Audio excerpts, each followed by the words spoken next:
सलाम। आज की सुबह के लिए प्रभु यीशु मसीह का हम धन्यवाद करते हैं कि परमेश्वर हम सबको अनुग्रह दिया, उसकी सेवा, महिमा और आराधना करने के लिए प्यारो।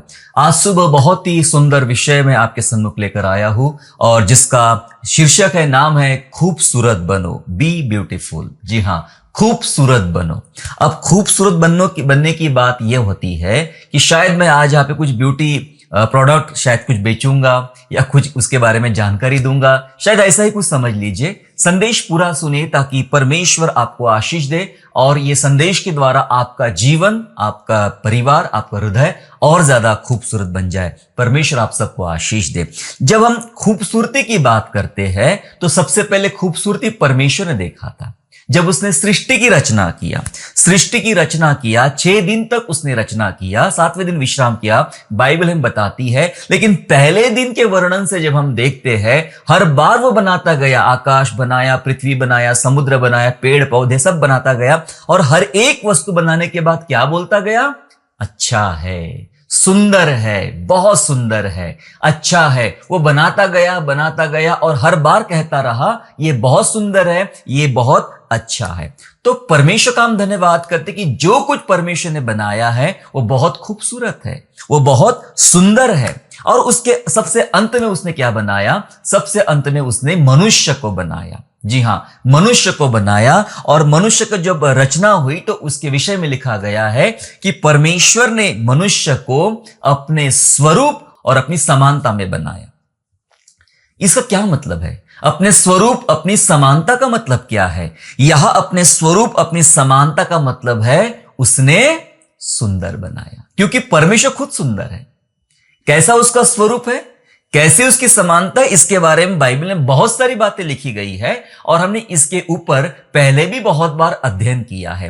लेकिन आज इस विषय के आधार पर मैं बताना चाहता हूं, परमेश्वर ने अपने स्वरूप और अपनी समानता में बनाया का मतलब होता है जैसा वो है वैसा उसने बनाया। और बाइबल बात करती है कि परमेश्वर बहुत सुंदर है। हालेलुया, परमेश्वर बहुत सुंदर है। और जब परमेश्वर बहुत सुंदर है तो परमेश्वर की रचना, विशेष रूप से उसके मनुष्य, वो बहुत सुंदर है। एक वचन के साथ हम पढ़ेंगे कितना सुंदर हमारा परमेश्वर है। भजन संहिता अध्याय 50 और वचन 2, साम चैप्टर 50 एंड वर्स 2, जहां से लिखा है, सियोन से जो परम सुंदर है, परमेश्वर ने अपना तेज दिखाया है।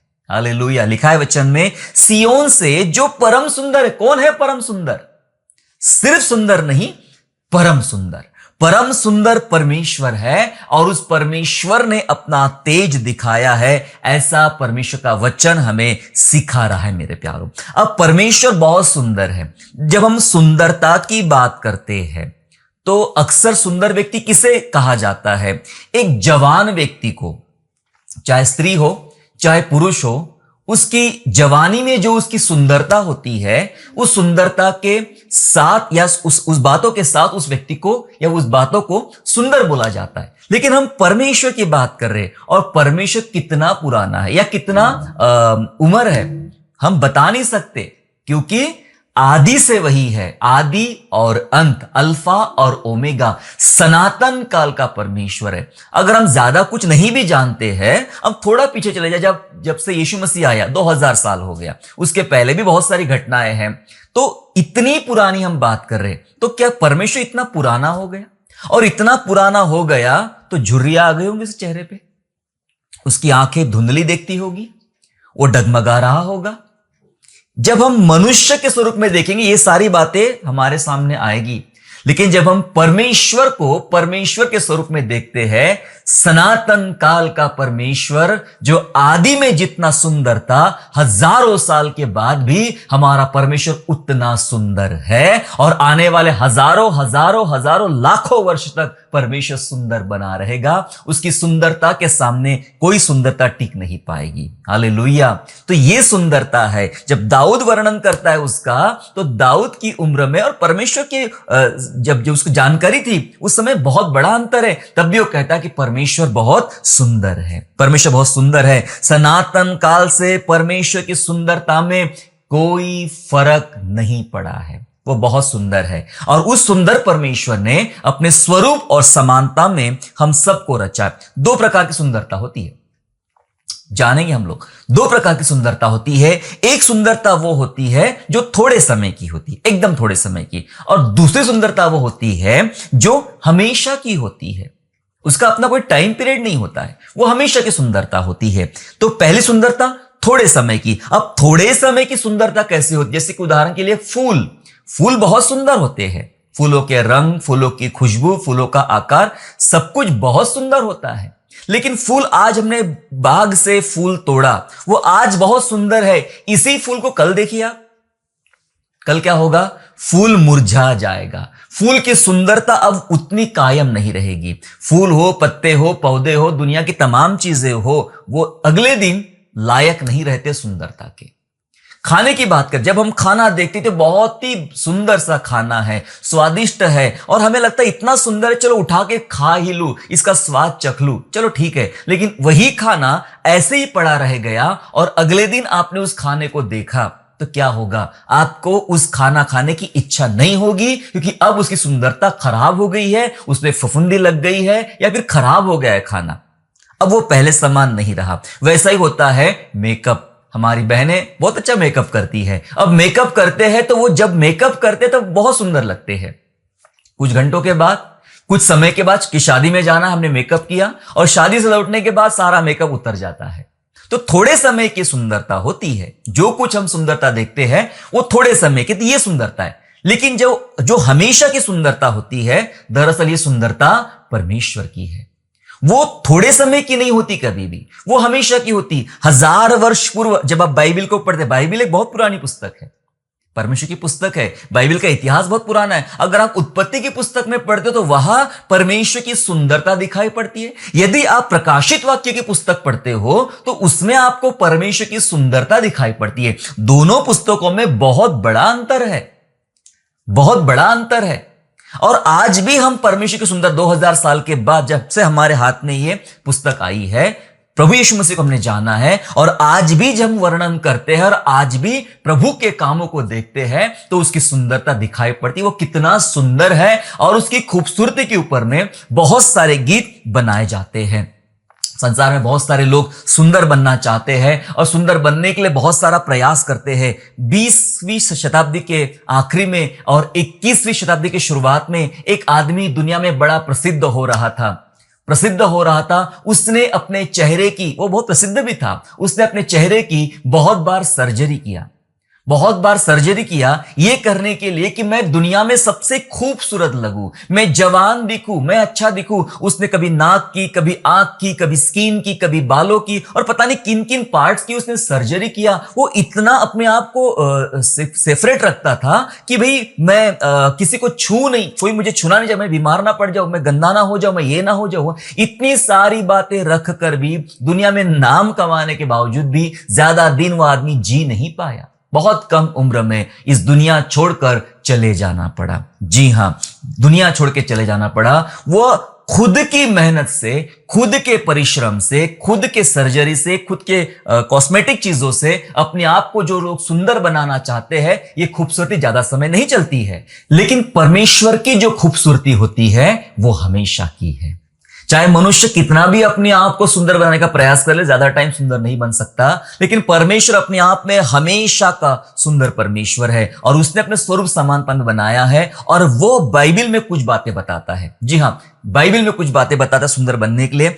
अब हम बाजार में जाते हैं तो बाजार में सस्ते से लेके महंगे मेकअप किट उपलब्ध है, और हर किट या हर कंपनी ये दावा करती है कि हमारी चीजें इस्तेमाल करने से आप खूबसूरत हो जाओगे। और कुछ लोग बहुत ही महंगे महंगे किट खरीदते हैं और खूबसूरत होते भी हैं। मैं उसके विरोध में नहीं हूं। मैं आज ऐसे मेकअप किट आपको बता रहा हूं जो बाइबिल से है और सबसे महंगा मेकअप है। हालेलुया। यदि आपको चाहिए तो ले लो, मैं आज दे रहा हूं। एक सेल्समैन बन के मान के चलो, मैं आपको कुछ चीजें दे रहा हूं। जी हां, बाइबिल का सबसे महंगा मेकअप यदि आप जानना चाहते तो जानिए, और ये मेकअप जो करेगा वो दुनिया का सबसे खूबसूरत इंसान बन जाएगा। जी हां, जी हां, जी हां, सच सुना आपने। आप सबसे खूबसूरत इंसान बन जाओगे यदि ये महंगा वाला मेकअप आप इस्तेमाल करो। ये बहुत महंगा है, बाइबल बता रही है ये बहुत महंगा मेकअप है, इसे कोई खरीद नहीं पाएगा, ये बहुत महंगा है। लेकिन जिसने पाया, और ये परमेश्वर आप सबको आज मुफ्त में देना चाहता है। मेरे साथ निकालेंगे एक वचन, क्योंकि वचन में ये मेकअप छिपा हुआ है। पहला पत्रस और उसका अध्याय 3 और वचन 4, 1 पीटर चैप्टर 3 एंड वर्स 4, जहां लिखा है, वरण तुम्हारा छिपा हुआ और गुप्त मनुष्यत्व नम्रता और मन की दीनता की अविनाशी सजावट से सुसज्जित रहे, क्योंकि परमेश्वर की दृष्टि में इसका मूल्य बड़ा है। हालेलुया। कितना महंगा मेकअप पता है आपको? लिखा है ये अविनाशी सजावट है। ये मेकअप जो है, सजावट की बात कर रहे हैं हम लोग, ये अविनाशी है। अविनाशी जो कभी भी खत्म नहीं होगा। आजकल मेकअप कंपनियां दावा करती है 24 घंटा हमारा मेकअप रह सकता है, वाटर प्रूफ है, ये है, ऐसा दुनिया भर की बातें, लेकिन वो ये नहीं कहते हैं ये लॉन्ग टाइम के लिए है, ये हमेशा के लिए है, ये कभी खत्म नहीं होगा, ऐसा कभी दावा नहीं करते। बाइबल दावा कर रही है। हालेलुया। बाइबल दावा कर रही है ये अविनाशी सजावट है, अविनाशी मेकअप है, ये कभी भी खत्म नहीं हो सकता है। और लिखा है अंतिम लाइन में इस वचन की कि इसका मूल्य, कीमत, इस मेकअप की कीमत परमेश्वर के नजर में बहुमूल्य है। बहुमूल्य। क्या मेकअप है ये? लिखा है तुम्हारा छिपा हुआ गुप्त मनुष्यत्व। ठीक है, किसका मेकअप करना है? चेहरे का नहीं, ये तो बिगड़ जाएगा। एक समय आएगा फूल मुरझा जाता है, पत्ता सूख जाता है, एक समय आएगा हमारा सुंदर चेहरा भी सुंदर नहीं रहेगा। लेकिन लिखा है गुप्त मनुष्यत्व, भीतरी भाग की बात हो रही है। भीतरी भाग को आपको मेकअप करना है, आपको सुंदर बनाना है, नम्रता से, मन की दीनता से। जी हां, नम्रता से और मन की दीनता से इसको सुसज्जित करना है, और ये अविनाशी सजावट होगी, और ये आपके लिए बहुत अमूल्य है, और जिंदगी भर आपको ये सुंदर बना के रखेंगी। जी हां, परमेश्वर कलीसिया को इस मेकअप से सुंदर बनाना चाहता है, या मैं कह दूं कलीसिया परमेश्वर के इस मेकअप से सुंदर बनाई गई है। हालेलुया। कलीसिया सुंदर है। हालेलुया। चाहे वो अफ्रीका की कलीसिया हो, एशिया की कलीसिया हो, भारत की कलीसिया हो, अमेरिका की कलीसिया हो, कोई भी कलीसिया क्यों ना हो, सुंदर है। यदि परमेश्वर की कलीसिया है तो वह सुंदर है, क्योंकि वो कलीसिया को परमेश्वर ने अपने स्वरूप, अपनी समानता में सिरजा गया है। और ये वाला मेकअप जो बहुत महंगा है, नम्रता और मन की दीनता, इसके ऊपर प्रभु यीशु मसीह ने पहाड़ी उपदेश दिए। मत्ती के अध्याय 5, 6, 7 में हम पढ़ते हैं, वो पहाड़ी उपदेश ये मेकअप तैयार करता है। अगर आपको इस मेकअप पे ज्यादा फोकस करना है, ज्यादा ध्यान देना है, तो प्रभु यीशु मसीह के द्वारा सिखाए गए पहाड़ी उपदेश को जानेंगे तो आपको भीतर से, अंदर से बहुत सुंदर बनाएंगे, और फिर आप दुनिया के सबसे खूबसूरत व्यक्ति बन जाओगे। हालेलुया। जब हम शरीर की बात करते हैं, शरीर के सुंदरता की बात करते हैं, तो शरीर की सुंदरता दरअसल परमेश्वर को आकर्षित नहीं कर सकती, और ना परमेश्वर को विवश कर सकते। प्रभु मैं सुंदर हूं, मुझे आपको आशीष देना पड़ेगा, मेरे लिए यह काम करना पड़ेगा, क्योंकि सुंदरता आकर्षित करती है। इस संसार में जवान लड़के लड़कियां सुंदरता देखकर आकर्षित होते हैं। वो लड़की बड़ी सुंदर है, वो लड़का बड़ा सुंदर है। जब हम शादियों के लिए जाते हैं तो सबसे पहली प्रायोरिटी शायद यही दी जाती है लोगों के द्वारा कि लड़की सुंदर हो, लड़का सुंदर हो, शरीर की सुंदरता देखी जाती है। चलो यहां तो मामला बन जाता है, सुंदर लड़की देख के शादी किया, सुंदर लड़का देख के शादी किया। लेकिन मामला यदि परमेश्वर के साथ में है और परमेश्वर को बोले प्रभु मेरी सुंदरता तुझे आकर्षित करे, मैं इतना खूबसूरत हूं ना, तुझे आकर्षित कर, तू मेरा बन के रह जाए। प्रभु यीशु मसीह ने या परमेश्वर ने अपने कई लोगों को, बाइबल कई लोगों के साथ प्रेम किया, दोस्ती किया, उन्हें अपना संतान का उनके साथ रहा। मूसा के बारे में वो कहता है, दाऊद के बारे में वो कहता है, शमूएल के बारे में कहता है, प्रभु यीशु मसीह के बारे में वो कहता है। बहुत सारी बातें बाइबल में है। लेकिन जब हमारी बात आएगी और हम कहेंगे प्रभु मैं कितना सुंदर हूं, मेरे अंदर कितनी सारी सुंदरता है, और ये सुंदरता तुझे आकर्षित करे, मैं तुझे विवश करना चाहता हूं मेरी सुंदरता के कारण, प्रभु तू आएगा और मुझे आशीष देगा। मैं एक बात बता देना चाहता हूं, शरीर की सुंदरता कभी भी परमेश्वर को आकर्षित नहीं कर सकती है और ना उसको विवश कर सकती है कुछ काम या कुछ बात करने के लिए। वचनों के साथ समझने का प्रयास करेंगे। बस निकालेंगे। पहला शमूएल अध्याय 9 और वचन 2। First Samuel chapter 9 and verse 2। पहले शमूएल के 9वें अध्याय के दूसरे पद में जहां राजा शाऊल के विषय में लिखा गया है, जब उसका सिलेक्शन हो रहा था, जब उसका चुनाव हो रहा था, ठीक है, तब उसके बारे में कुछ बात लिखी गई है। जहां लिखा है दूसरे पद में, उसके शाऊल नाम एक जवान पुत्र था जो सुंदर था, और इजराइलियों में कोई उससे बढ़कर सुंदर ना था। वह इतना लंबा था कि दूसरे लोग उसके कंधे तक ही आते थे। यह बात शाऊल की हो रही है। लिखा है पूरे इजराइल में शाऊल जितना कोई सुंदर नहीं था। शाऊल बहुत सुंदर था, उसके जितना कोई सुंदर नहीं था। बाइबल कह रही है कोई इतना ऊंचा था, लंबा था कि सब लोग उसके कंधे तक ही आते थे। लेकिन क्या यह सुंदरता, क्या यह शाऊल की सुंदरता परमेश्वर को आकर्षित कर पाई? क्या परमेश्वर को विवश कर पाई? बाइबल सिखा रही है कि शाऊल ने आज्ञा का उल्लंघन किया। शाऊल परमेश्वर का शत्रु बना। परमेश्वर ने रिजेक्ट कर दिया शाऊल को कि अब तू राजा बन के नहीं रह सकता है। शाऊल कैसा था? प्रभु प्रभु प्रभु, मैं बहुत सुंदर हूं, मैं बहुत सुंदर, देखो ना, मैं सबसे ऊंचा हाइटेड व्यक्ति हूं इस राज्य में, इजराइल में। मेरे जितना ऊंचा कोई आदमी नहीं है। भाई ऊंचा हो तब भी गोलियत को नहीं हरा पाया, ठीक है, तब भी डर के बैठे थे, वो तो हाइटेड था। आप भी तो ऊंचे थे, आप गिरा नहीं पाए उसको, एक छोटे बालक ने गिरा दिया। समझ रहे? वो मैं सुंदर हूं, देखो मेरी आंखें कितनी सुंदर है, मेरा चेहरा कितना सुंदर है, मेरे बाल कितने सुंदर, मैं बोलता कितना अच्छा हूं। प्रभु आपको मुझे राजा ही रखना ही पड़ेगा। एक ऐसा आदमी जिसका सिलेक्शन तो हुआ, अंत में उसको आत्महत्या कर देना पड़ा। प्यारो, वो परमेश्वर को प्रसन्न नहीं कर पाया, ना परमेश्वर को विवश कर पाया, ना परमेश्वर को आकर्षित कर पाया। पता है क्यों? वो सुंदर तो बहुत था। कभी कभी एक गलत फहमी होती है हमारे अंदर में, मेरी सुंदरता, अगले वचन में हम सुंदरता पर बात करेंगे, सुंदरता कैसी कैसी होती है। मेरी सुंदरता की वजह से मैं प्रभु को आकर्षित कर लूंगा, मैं काम करूंगा। प्रभु कहता है तू रिजेक्ट किया गया है, क्योंकि सुंदरता चेहरे की या शरीर की सुंदरता परमेश्वर को नहीं चाहिए होती है। वो महंगे वाले मेकअप की सुंदरता चाहिए, जो हमने अभी आपको बताया पतरस की पुस्तक में से।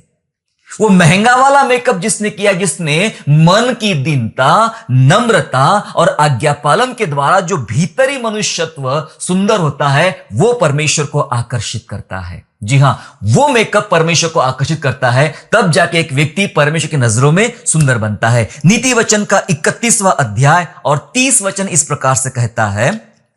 नीति वचन 31वां अध्याय, प्रोवर्ब्स चैप्टर 31 एंड वर्स 30, 30वां वचन ऐसा कहता है, शोभा तो झूठी और सुंदरता व्यर्थ है, परंतु जो स्त्री यहोवा का भय मानती है उसकी प्रशंसा की जाएगी। हालेलुया।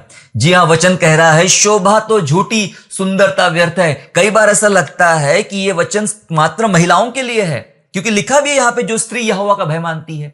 सच है, लेकिन बाइबल तो हम सबके लिए है, हम सबके लिए। आज जितने जवान पुरुष हो, लड़के हो, लड़कियां हो, महिलाएं हो, बुजुर्ग हो, जो भी हो, यह वचन हम सबके लिए है। क्या वचन कहता है? शोभा झूठी है। जी हां, मैं किसी बहन शोभा के बारे में बात नहीं कर रहा हूं। शोभा, जो सारी बातें दिखावटी होती है, बनावटी होती है, उन शोभा की बात हो रही है। और सुंदरता व्यर्थ है।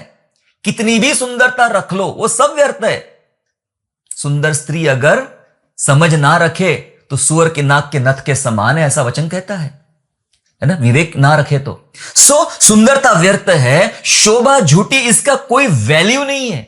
हमने क्या पढ़ा प्रभु की नजर में? कौन सा महंगा वाला मेकअप है? बहुत ही मूल्यवान मेकअप है प्रभु के नजर में, वो जिसके बारे में ऑलरेडी हम पढ़ चुके हैं। शोभा झूठी, सुंदरता व्यर्थ है। लेकिन जो स्त्री, या स्त्री की जगह अपने आप को लीजिए, मैं, वो पुरुष, वो बच्चा, वो जवान, वो लड़की, वो स्त्री, जो कुछ है, यदि यहोवा का भय मानेंगे, यदि यहोवा का भय मानेंगे, उसकी प्रशंसा की जाएगी। शाऊल तो बहुत सुंदर है, उसके जितना कोई सुंदर नहीं है। अबशालोम भी बहुत सुंदर था, दाऊद का बेटा, पर गलतियां थी, कमियां थी उसके अंदर में, है ना। बहुत सारे सुंदर लोगों के बारे में बाइबल में कभी अगर बताऊं मैं आपको, तो एक एक के व्यक्ति के बारे में कि कितने लोग सुंदर थे बाइबल में, पर बहुत ऐसे लोग निकले जो सुंदर तो थे लेकिन परमेश्वर को प्रसन्न नहीं कर पाए। शाऊल राजा भी बहुत सुंदर था, लेकिन उसकी प्रशंसा नहीं हुई। उसकी प्रशंसा नहीं हुई क्योंकि उसने परमेश्वर को प्रसन्न नहीं किया। उसकी सुंदरता बेकार व्यर्थ रही, उसकी बना शोभा व्यर्थ रही।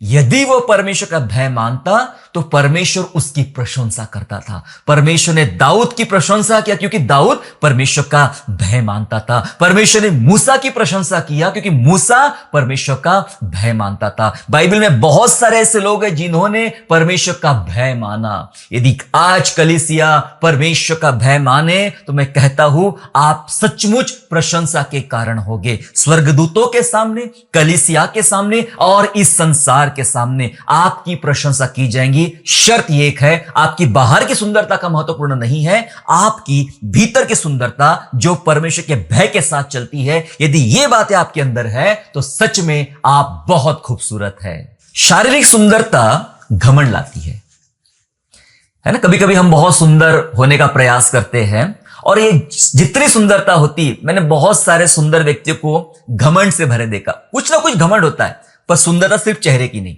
मैं और भी कुछ बातें कर रहा हूं जिस पर आज हमें चर्चा करना पड़ेगा। शरीर की सुंदरता घमंड लाती है। अब वो सुंदरता हो सकती है ज्ञान की सुंदरता। कुछ लोग कहते हैं ना मेरे जितना ज्ञानवान कोई नहीं है। हो सकता है शक्ल से, चेहरे से वो व्यक्ति सुंदर ना हो, पर उसका नॉलेज, उसका ज्ञान बहुत ऊंचा है, तो वो कहता है ज्ञान की सुंदरता। और वो ज्ञानवान होने की वजह से, ज्ञानी होने की वजह से कई बार उसके अंदर वो ज्ञान घमंड पैदा करता है। ज्ञान की सुंदरता कभी कभी रहती वाणी की सुंदरता। वो कितना अच्छा बोलता है, वो कितना अच्छा गाता है, कितना अच्छा प्रीच करता है, कितनी अच्छी बातें करता है। वाणी की सुंदरता, वाणी की सुंदरता, वाणी की सुंदरता भी घमंड ला सकती है। और फिर कुछ होते हैं कामों की सुंदरता। मेरे समान सुंदर खाना कोई नहीं पका सकता, मेरे समान सुंदर कपड़े कोई नहीं बना सकता, मेरे जैसा एक काम कोई नहीं कर सकता, मेरे समान वो काम कोई नहीं कर सकता, मैं कंप्यूटर बना लेता हूं, मैं ये दुनिया कर लेता हूं, दुनिया भर की बातें। कामों की सुंदरता, मेरे काम इतने खूबसूरत है। सो प्यारो, ये भी घमंड लाता है। और जितनों ने ये घमंड किया, नबूकदनेस्सर सुंदर, तो उसके बारे में, सुंदरता के बारे में लिखा नहीं है, पर कुछ तो घमंड था। पद, प्रतिष्ठा, धन, महानता, इस बात का घमंड था, गिरा दिया गया। बाइबल में से बहुत सारे लोग हैं जिनको अलग अलग बातों की घमंड आया था। किसी को शक्ति का घमंड आया था। दाऊद ने भी एक बार सोचा कि मेरे पास तो बहुत लोग हैं, चलो गिनती करके लाते हैं कितने सारे युद्ध में लड़ने वाले लोग हैं। ये घमंड एक दिन दाऊद के अंदर आया, प्रभु ने गिरा दिया। 70,000 लोग मरने के बाद, समझ रहे, 70,000 लोग मारे गए इस घमंड की वजह से। कभी कभी ये अलग अलग प्रकार की घमंड आ जाता है और ये शरीर की सुंदरता है, ये शारीरिक सुंदरता है और ये घमंड लाती। यही सुंदरता कई बार हमारे परिवारों में बर्बाद कर देती है, हमारे फैमिली में रिश्ते खराब कर देती है। जिन घरों में 2 बहुएं हैं, 2 बेटे या उससे अधिक लोग हैं, यही सब कंट्रोवर्सी चलती रहती है उनके परिवार में। ये ज्यादा अच्छा है, वो ज्यादा अच्छा नहीं है। किसके घर में हुआ था? ये हुआ था इसहाक के घर में, है ना। इसहाक के घर में याकूब और एसाव दोनों बच्चे, लेकिन दोनों बच्चों के साथ का जो रवैया था उसकी मां का, उन बेटों की मां का, वो सही नहीं था। वो एक को ऊंचा करना चाहती है, एक को नीचा ही रखे देना चाहती है। ये बातें कई बार, कितना लंबी फाइट चली है ये, कितने सालों तक एसाव और याकूब एक दूसरे के दुश्मन बने रहे। याकूब तो नहीं, पर एसाव दुश्मन बना रहा और याकूब डर में बना रहा। प्यारों, बताना चाहता हूं, कई परिवारों में चलता है, ये लड़का अच्छा, ये लड़की अच्छी नहीं है, ये लड़का अच्छा नहीं है, ये बहू अच्छी, ये बहू अच्छी नहीं है। सुंदरता इसके कामों की, इसके बोलने की, इसकी बातों की, इसकी कई बार परिवार कहता है ये बच्चा टीवी में कितना अच्छा गाता है और तुझे कुछ नहीं आता है। फलाने की लड़की देखो डॉक्टर बन गई, फलाने का लड़का देखो इंजीनियर बन गया, तू कुछ नहीं कर पाया।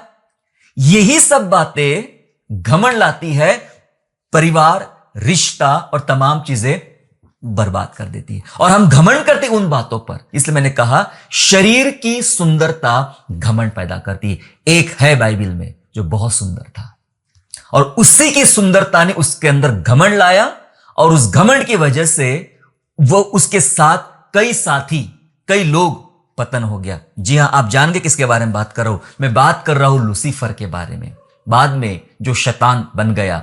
ये एक स्वर्गदूत था, बाद में शैतान बन गया। उसके विषय में यहेजकेल नबी का 28वां अध्याय पूरा वर्णन कहता। मैं एक वचन बताना चाहता हूं उसमें से ताकि समय बचे।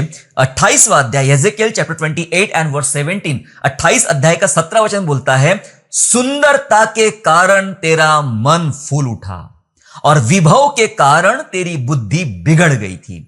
मैंने तुझे भूमि पर पटक दिया और राजाओं के सामने तुझे रखा कि वे तुझको देखे। क्या हुआ उसके साथ?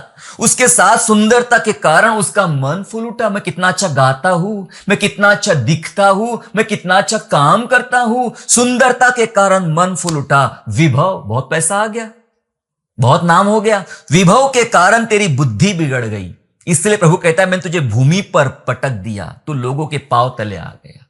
जी हां, सुंदरता कई बार घमंड लाती है और बहुत प्रकार की सुंदरता की बात हो रही है।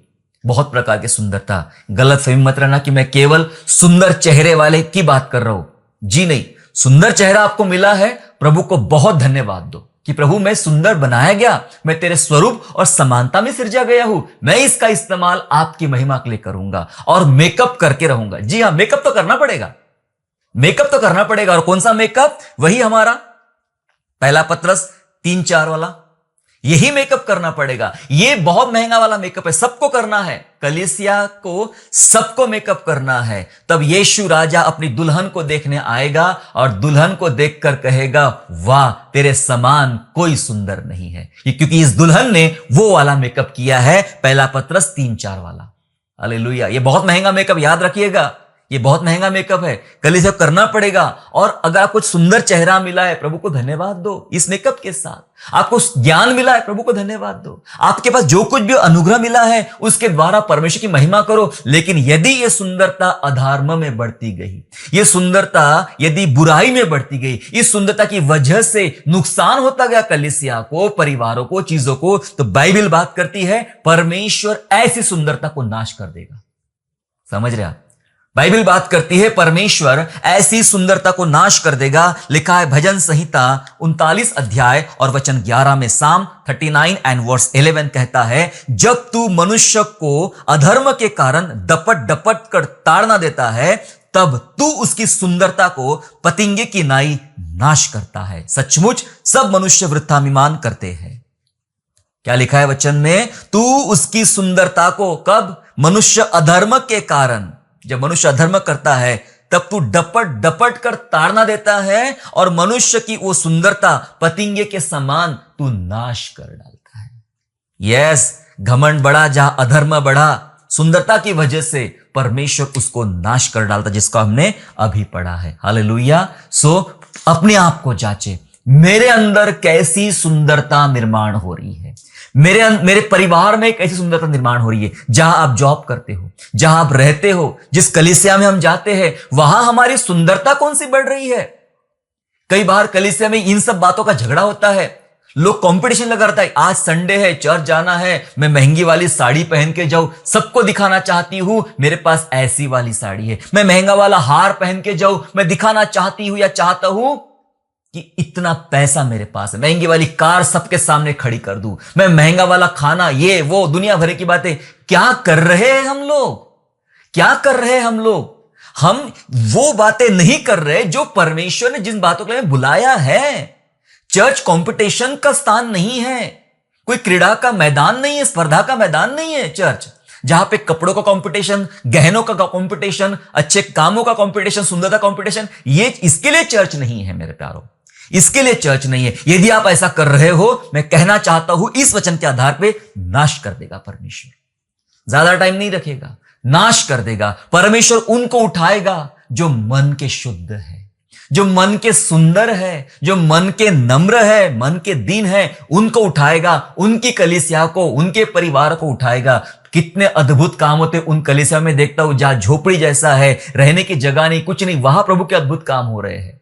वहां कोई कंपटीशन नहीं है, वहां लोगों के पास पैसा नहीं है, चीजें नहीं है, लेकिन प्रभु के इस महंगे वाले मेकअप से अपने आप को इतना सुंदर किया है और प्रभु कहता है मैं तुझ पर मर जावा, तू इतनी सुंदर है कलीसिया। हालेलुया।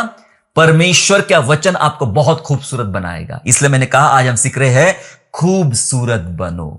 जी हां, खूबसूरत बनो। और खूबसूरत बनने के लिए आपको बहुत मेहनत करना पड़ेगा, मेहनत करना पड़ेगा। आप कहोगे आपने कहा खूबसूरत बनो, उसके लिए मेहनत भी करना है। हाँ हाँ हाँ, दुल्हन की शादी शाम की है, सुबह से लगी रहती है, समझ रहे आप? मेकअप करने के लिए सुबह छोड़ो, मैं बहुत पहले बोला, उसके पहले 4-5-6 दिनों से तैयारियां शुरू हो जाती है। मेहंदी लगाना है और फिर ये करना है, मैनीक्योर पेडिक्योर, न ये वो दुनिया भर की चीजें एक हफ्ता पहले से शुरू हो जाती है। और जिस दिन शादी है ना, उस दिन शाम की शादी है, सुबह से ही काम शुरू हो जाता है। बहुत मेहनत करना पड़ता है सुंदर बनने के लिए। जब एक दुल्हन सुंदर बनने के लिए इतनी मेहनत कर सकती है, तो मसीह यीशु की दुल्हन को कितना मेहनत करना पड़ेगा। हालेलुया, कितनी मेहनत करना पड़ेगा। इसलिए मैंने कहा खूबसूरत बनना है प्रभु के नजर में तो बहुत परिश्रम करना पड़ेगा। बाइबल का एक वचन इस प्रकार से कहता है, इफिसियों 4 अध्याय और वचन 23, इफिसियन चैप्टर 4 एंड वर्स 23 कहता है, और अपने मन के आत्मिक स्वभाव में नए बनते जाओ। अपने मन के आत्मिक स्वभाव में, मतलब जो खूबसूरती आपके अंदर है, किसके द्वारा किया? वो महंगे वाले मेकअप के द्वारा, जिसका मूल्य प्रभु की नजर बहुत बड़ा है। उसके द्वारा आपका आत्मिक स्वभाव में आप नए बनते जाओ। मतलब एक नया खूबसूरती, एक नया मेकअप आपके अंदर लाओ। अपना आत्मिक स्वभाव में आपको नम्र बनने की आवश्यकता है। मेरे प्यारो, कुछ खूबसूरती के टिप्स देना चाहूंगा मैं आज आपको। जी हां, ये प्रोडक्ट तो मैं नहीं बेच पा रहा हूं, लेकिन टिप्स जरूर देना चाहूंगा। ये टिप्स का पालन करोगे तो आपको खूबसूरत होने में, सुंदर होने में कोई रोक नहीं सकता। आप चाहे महिला हो, आप चाहे पुरुष हो, आपकी उम्र 5 साल की हो या आपकी उम्र 70 साल की हो, इससे कोई फर्क नहीं पड़ता। आप स्त्री हो, पुरुष हो, आपकी उम्र क्या है, कोई फर्क नहीं पड़ता है। लेकिन यदि आप जो आपको मैं जो टिप्स बता रहा हूं, इन टिप्स को आप जानोगे, अपने लाइफ में इस्तेमाल करोगे, आप बहुत खूबसूरत बनेंगे, आप बहुत सुंदर बनेंगे। अपने परिवार में, अपने लोगों में, अपनी कलीसिया में और परमेश्वर के राज्य में आप बहुत सुंदर बनेंगे। उसी का मेकअप करने आज हम यहां वचन को सुन रहे। क्या करना है? सबसे पहला काम नम्रता सीखे। जी हां, खूबसूरत बनना है ना, नम्रता सीखे। देखो, नम्रता के बहुत सारे फायदे हैं। नम्र जब आप भीतर से कहोगे तो आपके चेहरे पे वो मासूमियत आएगी। जी हां, जो अंदर से ज्यादा खूबसूरत होते हैं वो बाहर से भी बहुत खूबसूरत दिखते हैं। Praise the Lord. जी हां, अंदर से खूबसूरत बनना है। नम्रता सीखे। हर एक बातों में, हर एक कामों में, परिवार में, यहां वहां जिन कामों में नम्र बनिए, नम्र, छोटा बनिए, दीन बनिए। जितने नम्र बनोगे उतना परमेश्वर आपको पसंद करेगा। नम्रता बने, ये टिप्स है। अगर आपको खूबसूरत बनना है तो, अगर आपको खूबसूरत बनना है तो सहनशीलता को बढ़ाए। मैं जानता हूं आपके अंदर सहनशीलता है और कई बार ऐसा होता है कि यह सहनशीलता बहुत घट जाती है। कभी कभी आप कहते हैं कि ये लोग मेरे साथ इतना बुरा व्यवहार कर रहे हैं, ये परिवार मेरे साथ इतना बुरा व्यवहार कर रहा है, अब मेरी सहने की शक्ति खत्म हो गई है, सहने की शक्ति टूट गई है, अब मैं अपना रूप दिखाऊंगा, अब मैं अपनी वाली बात बताऊंगा। नहीं, अपना वाला कुछ भी नहीं दिखाना है। जो दिखाना है वो परमेश्वर का दिखाना है। खूबसूरत बनना है ना, सुंदर बनना है ना, तो सहनशीलता को रोज प्रैक्टिस करे, रोज बढ़ाए। अपनी दुआ में प्रभु से कहे, हे प्रभु मेरे अंदर सहनशीलता और ज्यादा निर्माण कर, मैं ज्यादा सहन कर पाऊं। जितना सहोगे उतना सुंदर बनोगे। बाइबल यीशु के बारे में कहती है कि उसने इतना सहन किया, उतना सहन किया, उसकी मानवीय सुंदरता कुछ दिखाई नहीं पड़ रही थी। वो बेधा गया, मारा गया, पशुओं के समान वो बन गया था। जी हां, लेकिन प्रभु की नजर में बहुत सुंदर बन रहा था। उसकी मानवीय सुंदरता नहीं रह गई थी, इतना मारा गया, लेकिन प्रभु की नजर में सबसे सुंदर बेटा, परमेश्वर का एकलौता पुत्र ही है। Praise the Lord. एकलौता पुत्र ही है। सहनशीलता, सहनशीलता अपने अंदर फैमिली से शुरुआत कीजिए, अपने जॉब से शुरुआत कीजिए, अपने लोगों से शुरुआत कीजिए। मैं वहां सहनशीलता बढ़ाऊंगा, सहनशीलता बढ़ाए। फिर पिता का हृदय रखे। टिप्स बता रहा हूं सुंदर बनने के। पिता का हृदय रखे। और पिता का हृदय क्या करता है पता है? चाहे वो कितना गलती करे, चाहे कितनी बार गलती करे, उसको गले लगाएगा, उसको क्षमा करेगा, उसके लिए इंतजाम करेगा। पिता का दिल ऐसा होता है। किसी का भी दिल ऐसा नहीं होता है, पिता का दिल ऐसा होता है। और अपने अंदर हर एक व्यक्ति पिता का हृदय रखे, पिता का हृदय रखे। पिता का हृदय के बारे में बाइबल बहुत बात करती है। एक बार तो मां के बारे में बोल दिया कि दूध पिलाने वाली मां छोड़ सकती है। पिता के बारे में बहुत अलग है बाइबल, बहुत अलग बातें हैं। अपने अंदर क्षमा करने वाला, गले लगाने वाला, स्वीकार करने वाला, मिलाने वाला ये हृदय पैदा करे। जितना ही हृदय आपका तैयार होगा, आप उतने खूबसूरत बनोगे, आप उतने खूबसूरत बनोगे। जी हाँ, बहुत मेहनत करना पड़ता है, ये आसान काम नहीं है, ये बहुत मेहनती काम है। फिल्म स्टारों को जाके पूछो, बेचारे सुबह 4 बजे उठ जाते हैं और एक्सरसाइज करना है, खाने में डाइट ये वो कितना ध्यान रखना पड़ता है, तब जाके सुंदर दिखते हैं। मसीही लोगों को सुंदर बनने के लिए ये सब करना पड़ेगा, और ये बहुत कठिन काम है, मुश्किल काम है। फिर एक टिप्स बताना चाहूंगा आपको मैं सुंदर बनने के लिए, हीन भावना पर काबू पाए। हीन भावना, जब आप किसी को देखकर आपको बुरा लगता है, हीन भावना आती है, ये तो गंदा है, ये तो बेकार है, ये तो पापी है, ऐसा है वैसा है, ये भावना अपने अंदर पैदा ना होने दे। आपका नजरिया उस व्यक्ति को देखने का परमेश्वर के चश्मे से हो। पता है प्रॉब्लम क्या हो रही है? हमारे यहां सब लोग फेमस वाले लोग को अपना फॉलोअर मतलब फॉलो करते हैं। फेमस लोग प्रसिद्ध होना चाहते हैं, पॉपुलैरिटी पाना चाहते हैं, मसीह समाज में हो, प्रचारकों में, सब में हो। कोई विलियम कैरी बनना नहीं चाहता, कोई मदर टेरेसा बनना नहीं चाहता, क्योंकि इन्होंने ये पॉपुलर वाले काम नहीं किए, पर ऐसे काम किए कि आज मसीहत इनके कामों पर खड़ी है। पर आज जो जल्दी से जिनको पॉपुलैरिटी मिलती, नाम शोहरत मिलता, उनके पीछे भाग रहे, और दूसरों के प्रति हमारा नजरिया एकदम हीन भावना वाला, अरे तो बेकार है, ये तो ऐसा है, तो वैसा है। हीन भावना पर काबू पाए। जितने आप हीन भावना पर काबू पाएंगे, आपके अंदर का क्रोध खत्म हो जाएगा, आपके अंदर की जलन खत्म हो जाएगी, ईर्ष्या खत्म हो जाएगी, और पता है ये आपके बॉडी पे, फेस पे दिखाई पड़ेगा। आप सुंदर बनना शुरू हो जाएंगे। क्रोधी आदमी कितना भी जूस पी ले, वो कुरूप ही दिखेगा, कुरूप ही दिखेगा।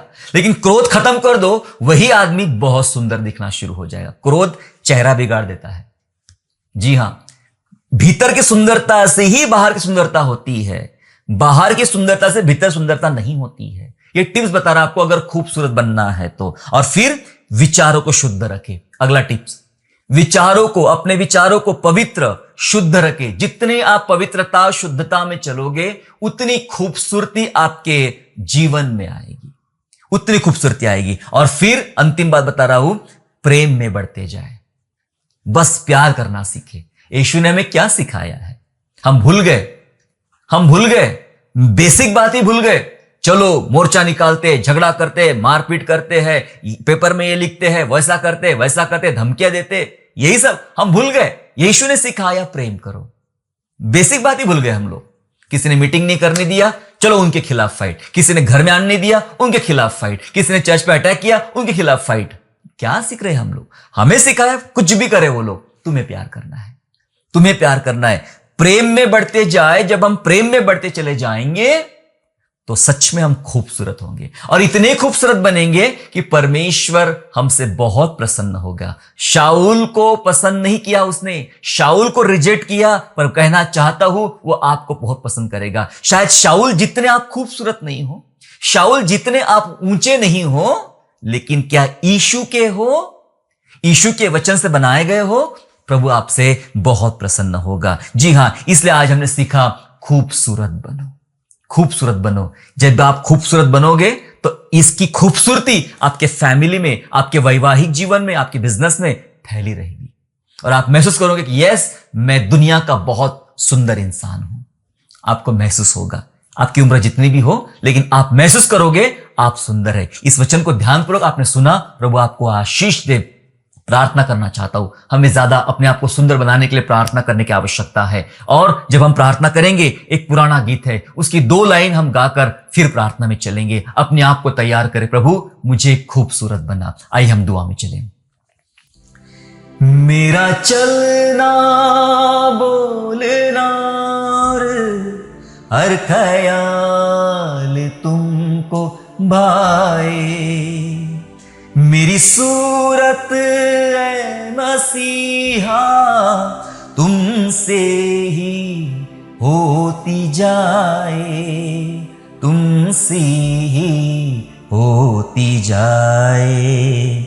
ऐसी जिंदगी अरमान करूं, अपने जिस्म को कुर्बान करूं, ऐ मसीह तुमसे फरमान करूं।